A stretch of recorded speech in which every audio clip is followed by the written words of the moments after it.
one of the most crucial parts of where I am today is community and brothers in Christ, especially. I was in such a dark place, and the truth is, I had no accountability around me. I pushed away a lot of people, and the fact that I was very selfish as well, like because of that, I nobody was there for me when I needed it.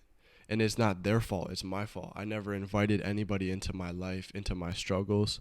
I kept people at an arm's distance because I was shameful about things that I was struggling with, things that I was going through. And what I realized is that's where the enemy wants us to be. He wants us to be in a place where we don't let anybody in. We try to fight our battles alone, and we can't fight these battles alone. And I promise you that because I've tried. And it wasn't until I became honest with people. And it was honestly people that were around me already, people that I was friends with, but I just never had gone deep with not because of them, even though back then I was like, man, nobody's like me. I have no friends. Nobody's like on my same wave. The truth is, I wasn't pursuing friendship, and I also wasn't open and honest. And that's the issue. And so it wasn't until I had to be humbled. And then I could say, okay, there's nothing left for me to hide. I might as well start sharing what I'm going through, my struggles, my trials, just my life. And when I started doing that, those relationships started to grow. And not only that, they felt trust in me. They would open up to me, and it would just go deeper and deeper. And now I have an amazing group of godly men in my life that I never could have imagined.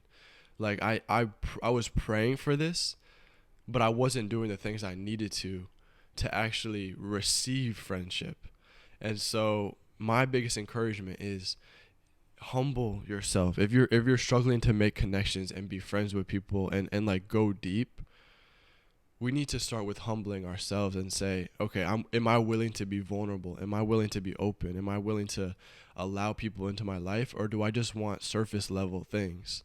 And another issue that I had, like probably 2 years ago, it was all about what can I get out of these friends? Like what benefit can they bring me? And now that's not the case. And now that that's not the case, I have even more friends. I have even better friends because it's not all about what can I get. It's actually about how can I serve, how can I love, and how can I love my friends and my brothers for who they are, not for what they can offer me. And that's the humility. That's the enemy doesn't want us to get there. And so that's my encouragement is be open, be honest, and don't just let it be about what can I get, but what do I actually have to offer somebody as a friend? How can I actually add value to somebody's life? And that's my biggest encouragement. Sometimes we're actually not even ready to have those amazing friends that God has for us because our pride is in the way. We need to get rid of that pride. I feel like for me, pride was the biggest struggle of my life. And it led to so many other things. It actually led to the insecurity. It actually led to the need for me to be constantly validated and for me looking in the wrong places, in girls, in career, in school, like in so many different things that never fulfilled. And it was really that pride.